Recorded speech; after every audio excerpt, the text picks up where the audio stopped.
In this construct we find ourselves in, Spirit leaves clues all around us as divine guidance and reassurance.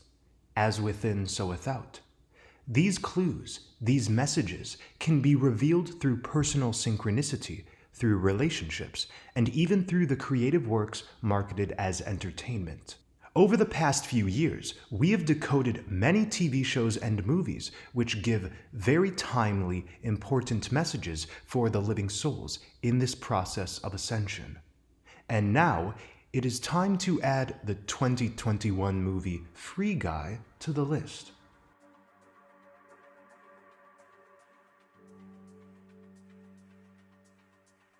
Free Guy is an allegory describing the ascension from a false world which maintains time loops and destruction into a previously hidden, original, harmonious reality. We know this timeless homeland as paradise, the Garden of Eden, Hyperborea. Now, before we continue, I must say, divine productions like Free Guy aren't complete allegories. It turns out the concepts of NPC and game player have been sort of switched in this movie. Let us not get too tied up in that rearrangement. I have spoken about the truth of non-player characters in this matrix, and there are various presentations to watch on that topic if you need a refresher. NPCs, or soulless beings, being simply personifications of this purging process reflected on the magnetic grid, cannot wake up. The movie follows Guy, a non-player character in a multiplayer video game called Free City.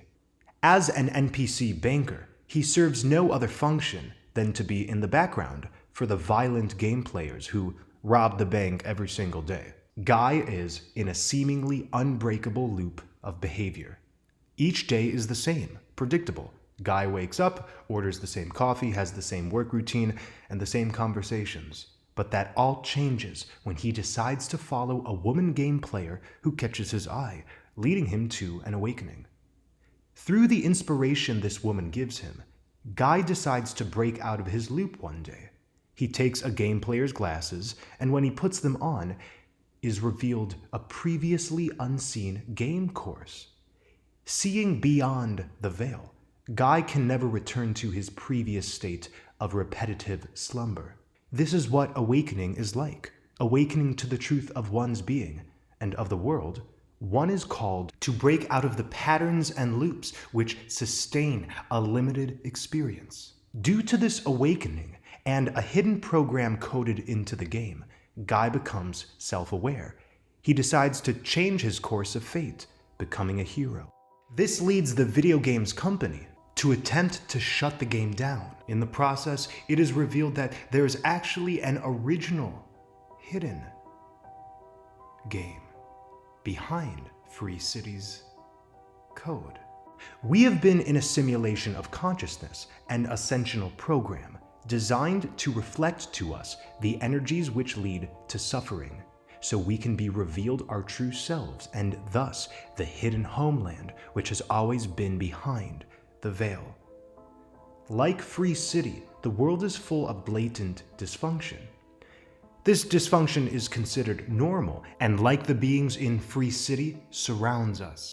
Free City is the product of Tsunami Games, but the Free City source code was stolen from an unreleased game called Life Itself, developed by a character named Millie with help from her creative partner Walter, and stolen by Tsunami's head developer Antoine to create Free City. Therefore, Millie spends her days playing Free City as Molotov Girl, the very character who catches Guy's eye. Millie represents Sophia, while Antoine represents the Demiurge. Let me explain. Millie, the prime developer of the original game Life Itself, accidentally created Free City through theft of her code. The movie doesn't really explain how her code was stolen. This is synonymous with the Gnostic creation story, where Sophia, wishing to create a world of her own, accidentally manifests the Demiurge who binds her essence to the world a material prison. The demiurge, known as Yaldabaoth, is described by Gnostics as a foolish, arrogant god. He thinks he is truly the source of all, although his work in the material is a direct result of Sophia's creative spark. Antoine carries all of these attributes. Which lawsuit are we talking about? Millie Rusk. No sweat, that will never see the inside of a courtroom. No, so shut your stupid bearded face and listen. Rather than leveling up in the game through destructive acts, Guy chooses to perform helpful deeds. His virtuous progression results in fame. Guy becomes a worldwide sensation, nicknamed Blue Shirt Guy. But he becomes so popular that the upcoming Free City sequel doesn't get enough attention, so Antoine orders to reboot Guy by erasing his sentience. This realm we're in is so chock full of deception that we can easily forget our true selves, who understand divinity and the nature of its creativity. Like Guy being reset, we forget the divinity within when we become too absorbed with and attached to the conflicts and offerings of this world. The demiurge, or shadow self within, when neglected and unintegrated, prevents us from consciously continuing on the path. Sophia, the original feminine spark of wisdom, has been trying to find herself through the experiences of her children. We are fractals of Sophia. Therefore, every move we make to reclaim divinity helps her. Just like how Guy and Millie work together. In the game, Millie finds Guy without any memories of his sentience, but recalling Walter's advice that Guy would maybe need a reminder, she kisses him. This moment is very significant, and no, it has nothing to do with romance. The living souls are guided by Sophia, by Spirit herself, to remember. While it may feel lonesome in this veil of illusion, we are never alone. If we forget about our true selves and of the nourishing breath of Spirit, the universe is on standby, waiting to hold our hand when we need some guidance. Thank you, Mother Sophia, for the opportunity to remember in the face of a land that advertises forgetfulness. Through Antoine's attempts to eradicate Guy, Free City starts to shut down. The game players are kicked out and the city caves in on itself in an attempt to kill Guy and his sentience. What does this sound like? Well, the Matrix we're in is currently freaking out. There has been an awakening, a very authentic and potent one, funneled from the core of our being, the 0 point. And in order to make way for the new, the old needs to die. The increasing confusion and conflict in this world are signs of wisdom being restored. The screams and shouts in the outer that we are currently witnessing are death cries. The binary soulless consciousness that has been on display here day after day can no longer sustain itself as it is sustained by the living soul's forgetfulness. The more we remember, the more this matrix tears itself down.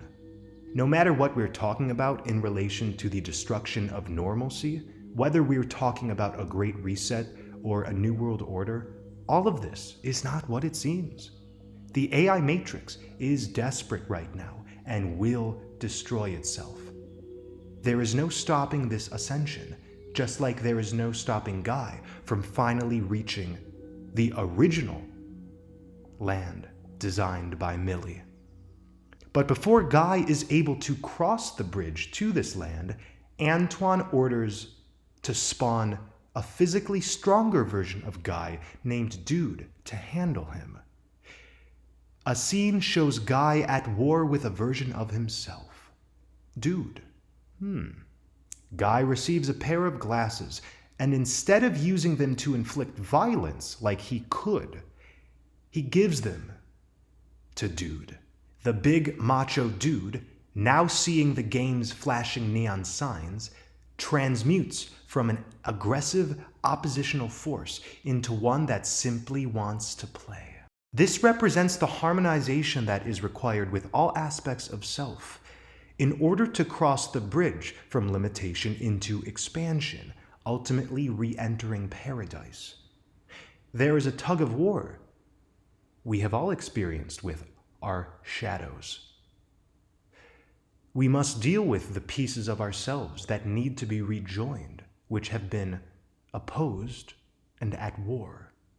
We must hug the shadow so the inner child can be revealed. Instead of running in fear from the so-called darkness, we are able, like Guy, to give our fear a metaphorical new pair of glasses. This alchemy happens automatically through the revelation Spirit inspires. Free City glitches even more. So there is this sort of countdown for Guy to enter paradise, and it seems as if he might be destroyed by the destruction of his false world. But he ends up making it, just like we are going to end up making it, despite all of the, quote, proof that this world is giving us in regards to our inevitable destruction. Once again, the current earthly showdown, with all of its overt tyranny, is the result of the game players leveling up through integration of all energies above and below. I find it interesting that Free City's company is called Tsunami. Soon-nami. Soon. I've been saying for years that we're in the midst of a very real transition from lead to gold. The golden age is calling. Shall this occur soon? When we stay awake, aware, and alive, we are able to courageously step into the path of synchronistic manifestation, rather than feel like our experiences are bound by the forces of time and by external nuisances. At the end of the movie, the masculine and feminine come together, and Guy gets to enjoy the new atmosphere of the new game, a game that is not about destruction, but simply about harmonious experience. The universe is a Russian doll. What is occurring is truly a love story played out in a hall of mirrors. This process of ascension is ultimately about the joining of the feminine and masculine energies of the cosmos. The divine feminine and sacred masculine commonly come together at the end of movies to reveal the fate of the living. And as they're joined together, of course, paradise is now opened up. The Sophia Christos is the name I give for the joining of these energies. United, the Sophia Christos manifests freedom, bliss, truth, fun, wonder, love, play, inspiration, and innocence unbounded. The trials and tribulations we experience are perfect. After all, we are in purgatory, and purgatory allows us to experience the twisted nature of the false self in order to uncover the true, infinite, boundless self, the self which is not separate from the force known as God or the Holy Spirit, the self which is authentic, not hiding under false colors, pretenses, or hidden intentions. Let us be naked. It is said that Adam and Eve were naked in the garden and became ashamed about their bodies after sinning. To me, this references the sort of naked innocence that the living souls carry behind all of the falsity. Keep up the great work. Thank you for watching.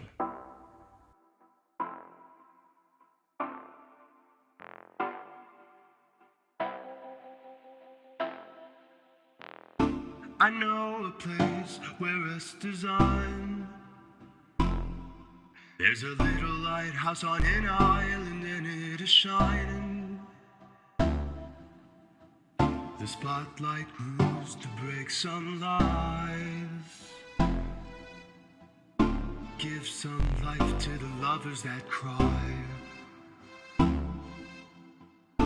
I know a place true north and side. A vast magical landscape paradise. A black sun